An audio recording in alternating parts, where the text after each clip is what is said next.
From now it would be more like 34, 35 years, right? So we need that extra number of beds. We are currently at 15 beds per 10,000 population. WHO recommendation is 30 beds per 10,000. We need that over 2 decades, 2 or 3 decades is what my view is. But Kunal, are you changing your investment thesis in any way because of those recommendations which have come out on healthcare? So I already had a cautious view on the hospitals, primarily because, as I said, the expansion was kind of very great. Currently, this large listed hospital has a bed capacity of around 40,000 beds. And if you look at their next 3 to 5 year guidance, they are suggesting to add almost 20,000 beds. And then beyond FY30, there is another 10-15,000 beds. So, and whenever such a large capacity expansion comes, this is capex heavy, upfront indirect cost kind of sector, and hence there is always a pressure on profitability, which in my view was not largely factored into the street's estimates, and hence I have been like on the sidelines for the sector for the last couple of years. Shiv, you want to come in? I mean, I know you're bullish this space. I trust you heard some of the conversation with the hospital CEOs and Kunal here making some great points as well. What's your view, Shiv? Yeah, thanks. So I think the way we look at this space is that the demand for hospital beds from the private sector has a very, very long runway of growth. This is no different than what has happened in the PSU space and across different industries. The reason you have people going into government hospitals is because either they can't afford going into private hospitals. It's not because they're getting higher quality care, which in a place like Singapore, government and private have equal kind of care. So I think 100,000 beds for a population our size, and with 30 or 1,000 beds coming for the next 5 years, the runway for growth is very, very long. I hope that the second driver is that lifestyle diseases, including cardiovascular, cancer, etc., that is growing very rapidly, much faster than we would like. And so that's going to be an incremental tailwind over the next 5 years for hospital demand. And finally, I think the third thing is rising disposable income, rising incomes in general want people to get better healthcare, and they're going to get that in the private sector hospitals, not in the government hospitals as of now. So I think the runway for growth is very long. The problem is that while the hospital business looks so simple, it's not easy. It's a very, very difficult business, and it actually requires, I heard your hospital operator panelists, and what I took away was our thesis is, it requires something to be great in 3 things.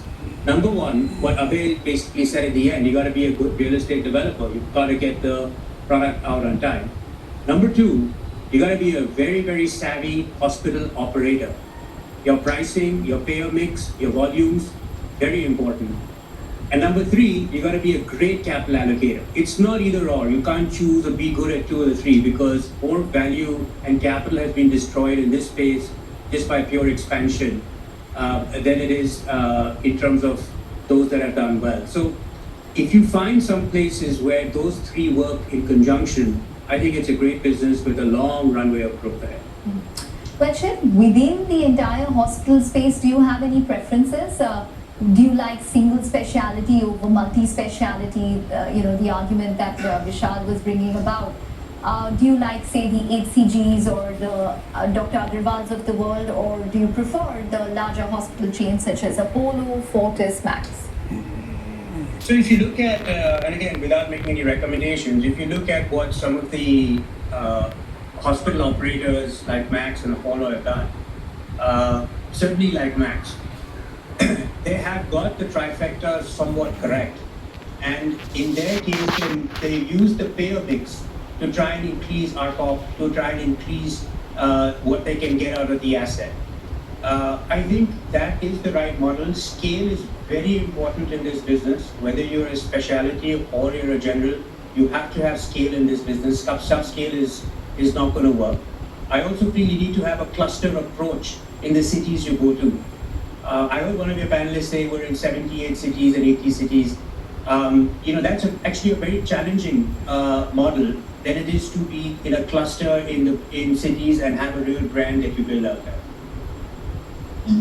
What about valuations, Shiv? How do you think about that?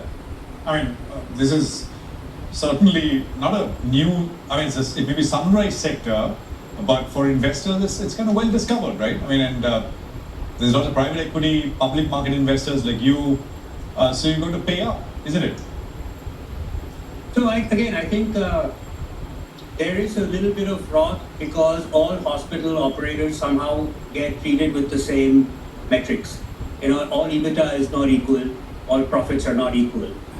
I would say that the Indian hospital space has a couple of things going for it. One, I believe the duration of growth is going to be far longer than what people expect. And so therefore that has a premium to it. Second is, it is a great business when your return on capital is far higher than your cost of capital. Now, it requires you to be great in that trifecta, but a great operator today, and you can look at the data from the public equity hospitals, can do 20-25% or even higher ROCEs. This is by buying it sensibly, doing brownfield, changing the payer mix, and so on. And so, if you're able to deploy vast amounts of capital at those kind of rates of return, there's a lot of value that will come out. Kunal, you're cautious on the sector. What are your top picks or what are your top recommendations? Kunal, are you cautious from a 1 year perspective, or are you cautious? I mean, structurally, kind of sort of a little wary. Or is it a cycle thing, as you said?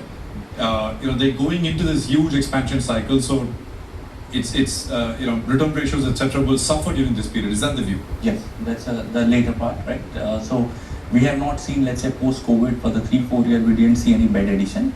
But after the things have normalized, all these hospitals, their existing hospitals are running at a most optimized level in terms of profitability, ROCs, etc. And the cash flow generation has been quite strong. And that cash has now been deployed towards the capacity expansion. The street is expecting that the last 5 year performance will continue to happen over the next 5 years. That is where we are different and saying that this is a cyclical business. And whenever there is a large capacity expansion, there is compression of ROC and profitability. And valuations are also at an all-time high. If I just move beyond India and look at, let's say, the regional hospitals, I think they also offer similar kind of growth, structural growth story. Let's say hospitals in Singapore, Malaysia, right? But then their valuations are almost half of what the Indian hospitals are trading at. Mm-hmm. So there is a huge valuation gap between the Indian hospital versus the outside Indian hospital. So what would make you turn your recommendation on the hospital space? I believe that the optimism that is currently baked into, let's say, Street's EBITDA numbers and the revenue numbers. If you look at I cover 2 hospitals, Apollo and Max Healthcare, and if I look at over the last 1.5 years, there has been some earnings downgrade from the Street that has happened. I believe that there is still some more to go, and that's when Apollo Hospital 6230 have been downgraded, and that represents the economic reality of the capex cycle. That's when we'll turn more positive.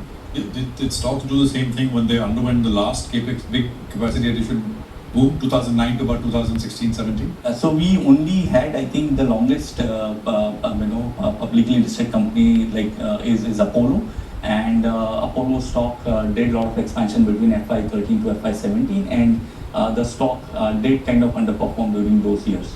Shiv, wonderful conversation. Thank you very much for being part of this market forum. Kunal, thank you very much for dropping by. It's a pleasure.